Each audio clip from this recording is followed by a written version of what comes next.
Hello everyone, my name is Dr. Jack McNulty, officially John P. McNulty, and I'm delighted to be able to share my insight and experience in discussing a topic which is sorely needed in palliative and end-of-life care. We will begin with these attributes: empathy, which all of us should have, the warm appreciation and recognition of another's suffering, walking in the other person's shoes. And compassion is what drives the desire to help someone in need. And finally, gratification, which to me is an important component. It is the emotional reward that one receives from helping. It leads to a greater sense of self-worth. It makes you feel better. It makes you want to do more to help.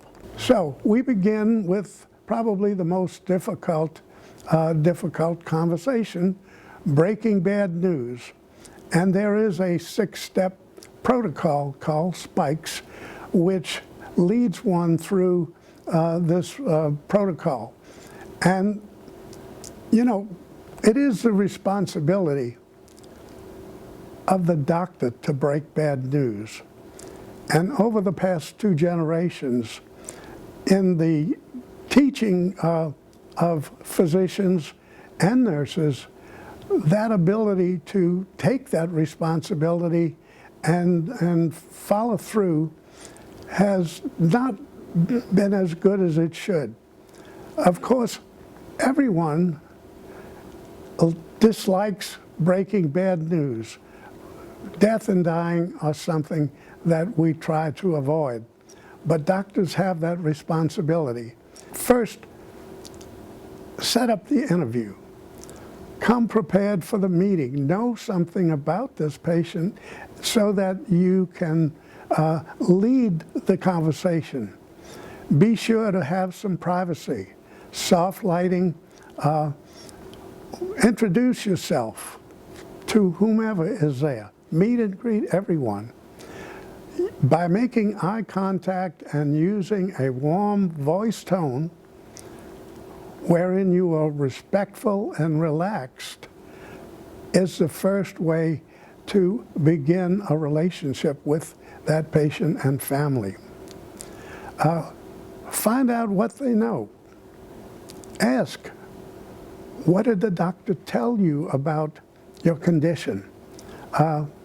How much has he shared with you? This is important to know because it allows you how to proceed. If they already know what's going on, it's a simpler issue. And then you want to find out if that patient wants to know. In some cultures, the patient will defer to another family member, a daughter, a son, a spouse. And if that is so, and the patient really doesn't want to know, then you excuse the patient and continue the discussion with the responsible family member. And then you get to breaking the news gently, with empathy, honestly. Stop talking, please, during that emotional reaction to the bad news, because you have no idea how those people in the room are going to react. So stop talking, let it simmer down, and then when they are able to pay attention to you, begin planning the next steps, whether tests or referrals or further consultation is needed. And then, lastly and importantly, support. Tell them that you are going to continue to support them as this process goes on. Let me discuss a relationship in any difficult conversation pertaining to a nurse, a social worker, a chaplain, anyone. You need to introduce yourself. You meet and greet each person. You show you care by your voice tone, eye contact, body language. Be respectful. Sit down. Take your time. Listen to their concern and their problems. And then when you've understood their problem, repeat it back to be sure you understand and to let them know that you got their message. And then you explain and in a dialogue what you can about the problem issues using open-ended questions so that you are able to have a discussion without creating a barrier or a difficult situation. And then you want to hopefully help them make a decision or reach a settlement if there is one is needed. And if no resolution, you suggest another conversation, or you suggest a time-based trial if it's appropriate. Very important to establish a relationship in which you help them know that you care and that you are on their side. You don't want to establish barriers by the wrong attitude or approach. As much as 93% of communication includes nonverbal behaviors. I don't know if you've read Blink, the bestseller by Malcolm Gladwell, in which he talks about how the brain recognizes visual and auditory stimuli responding in the blink of an eye, faster than we can think. And he describes experiments showing that a patient meeting a doctor or nurse will react well or badly with their first glance. And he even described studies in which a warm voice tone, even with the words garbled, expressing empathy and caring, are liked by patients and families in conversations with doctors. Among the other thoughts that are contributing to establishing a relationship, trust. Trust is an essential ingredient to resolving any dilemma, helped by understanding and cooperation by the parties involved. Trust must be earned. It's not always a quick process. In speaking with the patient's family or their representative or surrogate, please don't ask, "What do you want for Mama?" Ask, "What would Mama want for herself?" Tell me more about Mama and her life before her illness. This will get you off on a good start where you don't throw up a barrier. Please don't try to answer specifically the situation if you allow them to tell them, "Do everything for Mama." Deflect or divert the conversation. And then finally, help patients decide. Years ago, when I was in my early career, we used what was called a paternalistic approach, one in which we knew so much more about the patient's condition that it was important that we helped guide the patient as to what to do. And then the pendulum swung away from paternalism, and I recall being very upset about the decisions of, say, an oncologist who, in giving a patient a bad diagnosis and coming to a conclusion about what to do about it, would offer options to the patient and have them decide and not participate actively in the decision. I thought that was inappropriate. And now the pendulum has swung back to working together, where we work together as a palliative or hospice team, palliative team really, because this is when the decisions are made to change from curing to caring aspects of treatment. And I think that helping them decide by working together is a proper and ethical way to help patients. Find out what issues concern the patient and family. Include the family in your caring team. Help them understand. And you need to say this over and over again, that hospice helps people live comfortably until they die. And it's necessary for every member of the team to mention and teach that morphine does not hasten death. It allows comfort, relief of pain and shortness of breath, and in some cases helps patients live longer in comfort. Much evidence-based literature has proven that morphine does not hasten death. Let's now discuss some specific dilemmas, those that we encounter commonly and that are difficult and can, if improperly done, establish a barrier, a wall between the physician and the treating team and the patient and family. Let's begin with the patient saying to the physician, "Doc, I want you to help me die." And how do you react to that? If you're a young physician with little or no experience in dealing with issues like this, you may very well feel very uncomfortable. You may say something like, "Oh, I'm sorry, I can't morally, ethically, or legally help you." And that physician is uncomfortable and he wants to leave that room as quickly as he can, and he misses a great opportunity to help. If only he had said, "Help me understand. Tell me more. Why do you feel this way? Tell me your story." It is possible for you to make a plan. That patient may be very depressed and hasn't had any attempt to treat it.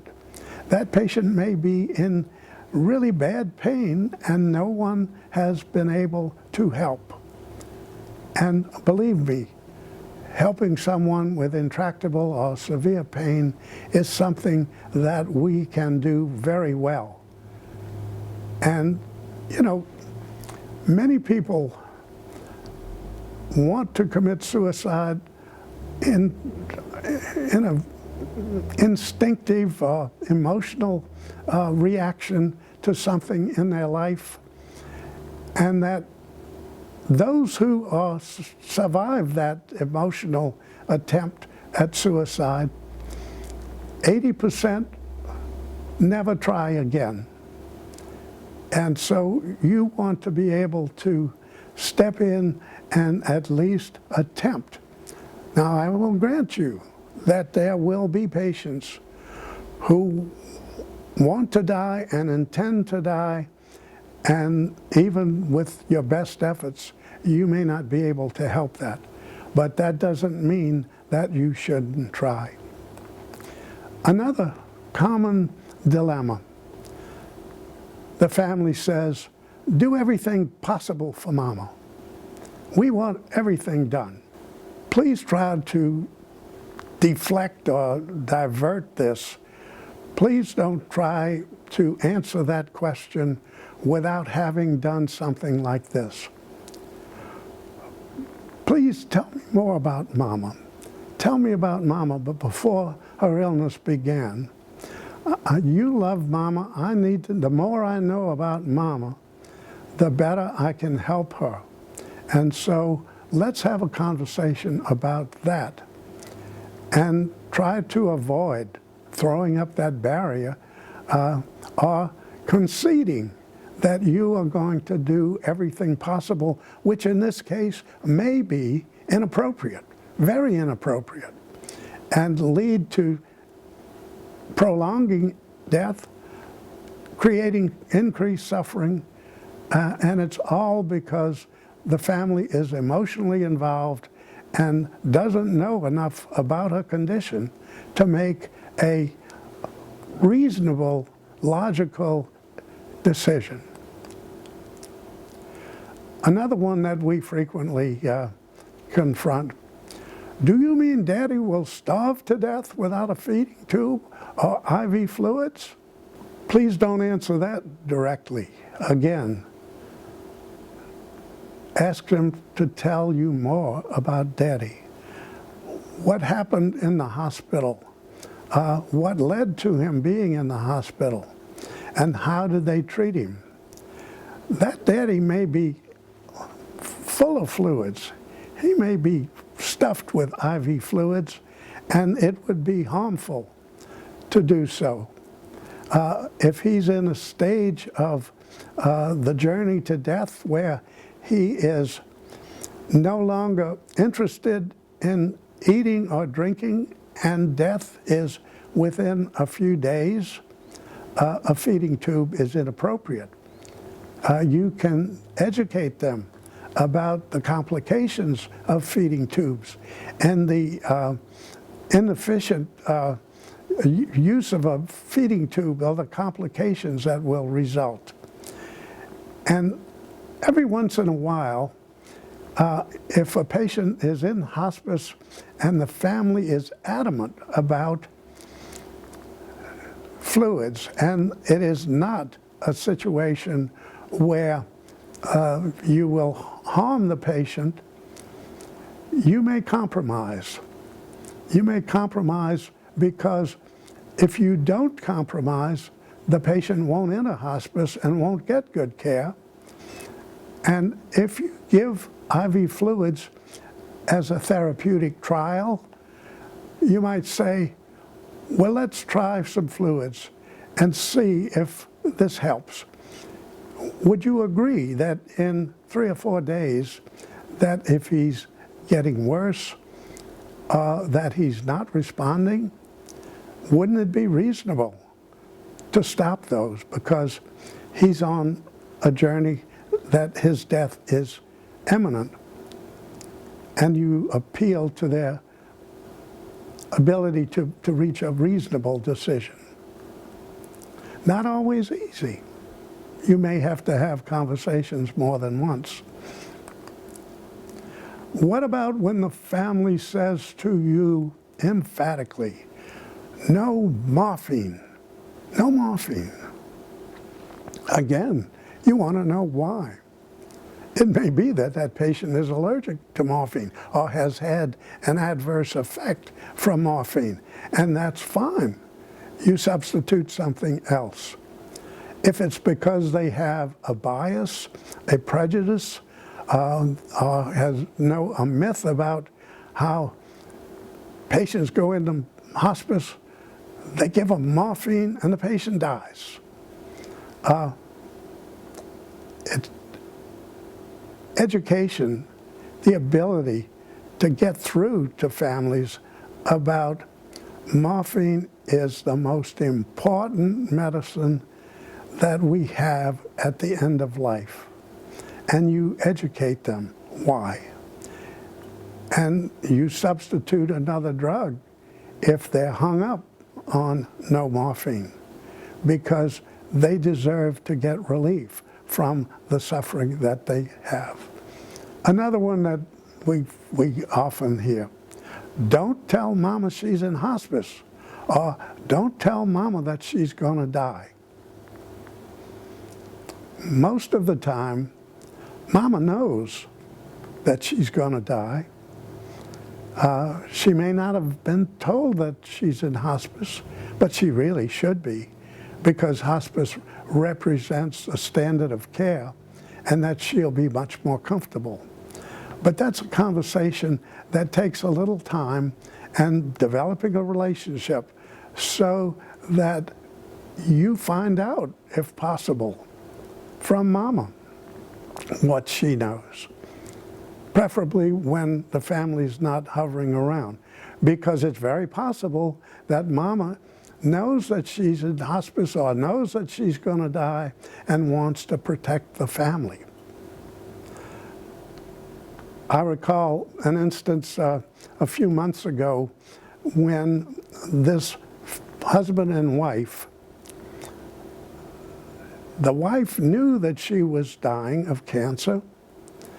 She didn't want the husband to know. The husband knew that she was going to die of cancer, but he didn't want the mama, his wife, to know. And the social worker was having a difficult time until she told the husband that Mama knew, and Mama was protecting him, and that he was protecting her. And she said, "Why don't you go in and have a conversation?" And that was one of the most wonderful conversations when they together were honest with each other. And they sobbed and hugged, and the rest of her life was one in which peace was present, and they had a good death. Really important to try to get them to confront the elephant in the room. Another dilemma: stop the pain meds. We want to talk to him. That's a reasonable request. Sometimes the pain meds are sedating, and they want to talk to him so that they can say their goodbyes or be able to discuss whatever's necessary. So instead of completely stopping the meds, where withdrawal symptoms might develop, if it's pain might get seriously ill, discuss the options where you can tell them, let us stop the meds and let the blood level of the opioid drop, so that when he's able to talk, if he's pain-free, fine. But if he needs the medicine, we can reduce the dose, or we can change the pain medicine so that they can talk and he has relief. Again, you've got to have a conversation in which they are willing to listen, and the technique is in gently explaining how you can accomplish their needs. Another one that we get occasionally is, why can't Daddy stay in the hospital if he's dying? You know, families are really afraid of death. They're afraid of taking him home and going through the ordeal of him dying there, whereas most patients want to die at home. Now, there are situations in the hospital where the patient is so close to death that the mere transportation of him might cause him to die without proper attention. And so if that's the case, he stays in the hospital. But if he's within a week or 2 or 3 or whatever, it's not us who wants to move him, it's Medicare or the insurance company or the hospital. So you explain that there are issues that we have no control over, but we agree completely, if he's close to death, that he can stay there. And finally, the care he gets at home may be more appropriate and better if he's in hospice, where this team of individuals is going to give him what has been proven to be superior care at the end of life. And then finally, don't stop Mama's medicines. I did some research about 3 years ago looking at the medicines that are on the patient's record when they enter hospice. The average is somewhere between 11 and 13. And some of those medicines were prescribed years ago under different circumstances. And they may very well be inappropriate, they may be harmful. And that patient or that family will say, well, Dr. Jones said, ma'am, you're going to have to take this medicine for the rest of your life. And Mama believed him. And it sometimes is difficult to persuade the patient's family and the patient that this medicine is no longer appropriate.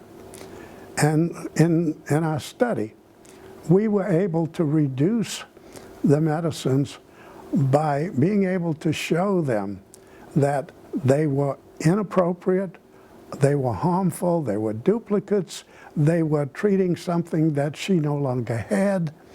And so we were able to successfully demonstrate that paying attention to Mama's medicines, you can answer that situation very appropriately. One of the problems we face when we are dealing with difficult situations, a patient who is having a progressive downhill course, is the issue of futility. Why do people request futile treatments? They have unrealistic goals. They experience feelings of guilt. They may mistrust physicians. They may get a mixed message from physicians. Or they differ culturally and socioeconomically from the treating team. They may deny the prognosis. They may not want to understand that this is a situation we have no control over. Death is coming. And then finally, if they have a language barrier, we can't communicate well with them. And frequently we need, especially in hospital practice, that we get someone who speaks that language to help translate and be helpful. This is an article by Hanratty about patients' perceptions upon receiving bad news. Basically, what it says is when the patients knew the doctor already, they accepted the bad news more easily without as much suspicion or distrust. They did appreciate the pace and clarity when a setup and gradual interview build-up was used when the doctor was new to them, such as if you are seeing the oncologist for the first time and he is going to break the bad news. So the setup that we discussed, the 6-step program, is good in one situation, isn't as necessary when they know the doctor. Everybody agrees that a family member was essential to be present.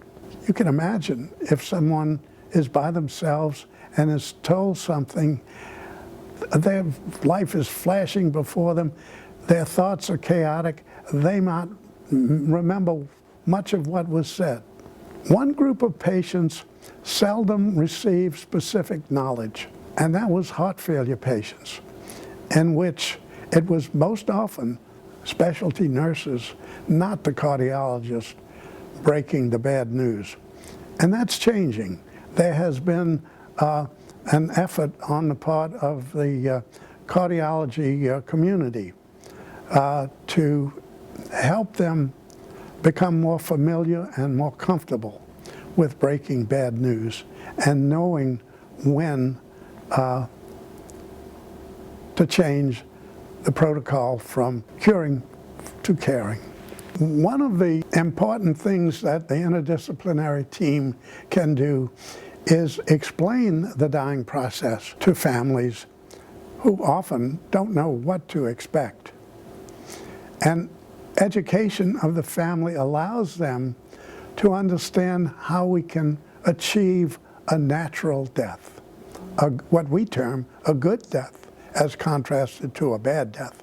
But I emphasize that this is what a natural death, the steps are the usual slow progressive decline in function, becomes less interested and then is not interested in food and fluid, talks less, sleeps more, is confused, finally coma, and then a peaceful death. That's what we all want. And let's contrast it to what we call a bad death, a difficult death, an unnatural death, in which the patient, for various reasons, is more confused, becomes agitated and restless, and hallucinates, and has pain or shortness of breath, and is obviously suffering despite all attempts to help. And that suffering is felt by the patient, the family, and the staff. Tell the family gently and honestly about his or her disease, and try to explain in minutes, hours, days, weeks, or months what is likely to happen if and when they want to know. Please remember, we are not good at prognosis, particularly at long-term prognosis. This article by Timothy Quill wants patients to answer these questions. What concerns you most about your illness? As you think about your illness, what is the best that might happen and what is the worst? What are your hopes for the future? What are your greatest fears? Being able to develop a conversation on these issues makes it possible for you to understand how best you can help them. And using all of the measures that you know to make that death a comfortable, natural one is what is to be desired.